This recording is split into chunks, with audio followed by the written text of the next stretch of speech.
Life ಒಂದು trap ಅನಿಸುತ್ತೆ ಕೆಲವೊಮ್ಮೆ.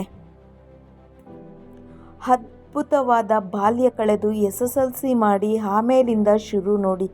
ಅಪ್ಪ ಅಮ್ಮ, ಮನೆ, ಹುಟ್ಟಿದ ಊರು, ಸ್ನೇಹಿತರು ಎಲ್ಲವನ್ನೂ ಬಿಟ್ಟು ಬೇರೆ ಊರಿಗೆ ಬಂದು ಬದುಕು ಕಟ್ಟಿಕೊಳ್ಳಲು ಇವಾಗ ಕಷ್ಟಪಟ್ಟರೆ ನಾಳೆ ಅಪ್ಪ ಅಮ್ಮನನ್ನು ಚೆನ್ನಾಗಿ ನೋಡಿಕೊಳ್ಳಬಹುದು ಎನ್ನೋ ಕನಸಿನೊಟ್ಟಿಗೆ ನಮ್ಮ ಹೋರಾಟ ಶುರು ಆಗುತ್ತೆ.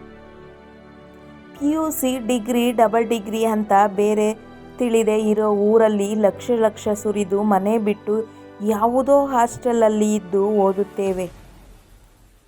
ಆಯಿತು, ಏನೋ ಹೇಗೋ ಓದು ಮುಗೀತು ಅನ್ನೋವಷ್ಟರಲ್ಲಿ ಕೆಲಸದ ಚಿಂತೆ ಜಾಸ್ತಿ. ಓದಿ ಮನೆಯಲ್ಲಿ ಇರೋಕೆ ಆಗಲ್ಲ, ಮತ್ತೆ ದೂರದ ಊರಿಗೆ ಹೋಗಿ ಅವರು ಕೊಡೋ ದುಡ್ಡಿಗೆ ಮತ್ತೆ ಮನೆ ಬಿಟ್ಟು ಅಮ್ಮ ಅಪ್ಪನನ್ನು ಬಿಟ್ಟು ಕೆಲಸಕ್ಕೆ ಹೋಗ್ತೀವಿ. ಇನ್ನೇನು ಅವರ ಮುಪ್ಪಿನ ಕಾಲದಲ್ಲಿ ನಾವು ಮಕ್ಕಳಾಗಿ ಚೆನ್ನಾಗಿ ನೋಡ್ಕೊಳ್ಳೋ ಸಮಯದಲ್ಲಿ ನಮ್ಮ ಮದುವೆ ಜವಾಬ್ದಾರಿ ಅಂತ ಬ್ಯುಸಿ ಆಗ್ತೀವಿ.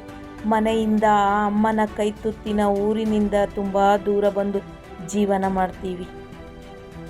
ಆದರೆ ಇದೆಲ್ಲ ನೋಡಿದರೆ ನಮ್ಮ ಬಾಲ್ಯದಲ್ಲೇ ಮಾತ್ರ ನಮ್ಮೂರ ಗಾಳಿಯಲ್ಲಿ ಅಪ್ಪ ಅಮ್ಮನ ಮಡಿಲಲ್ಲಿ ಇರ್ತೀವಿ ಅಷ್ಟೇ. ನಾವು ಯಾರಿಗಾಗಿ ಇಷ್ಟೆಲ್ಲ ಕಷ್ಟಪಡ್ತಿದ್ದೇವೋ ಅವರೊಟ್ಟಿಗೆ ಇರೋದಕ್ಕೆ ನಮಗೆ ಆಗ್ತಿಲ್ಲ. ಈ ಜವಾಬ್ದಾರಿ ಬಿಡ್ತಾ ಇಲ್ಲ. ನಿಜಕ್ಕೂ ಇದೆಲ್ಲ ವಿಪರ್ಯಾಸ.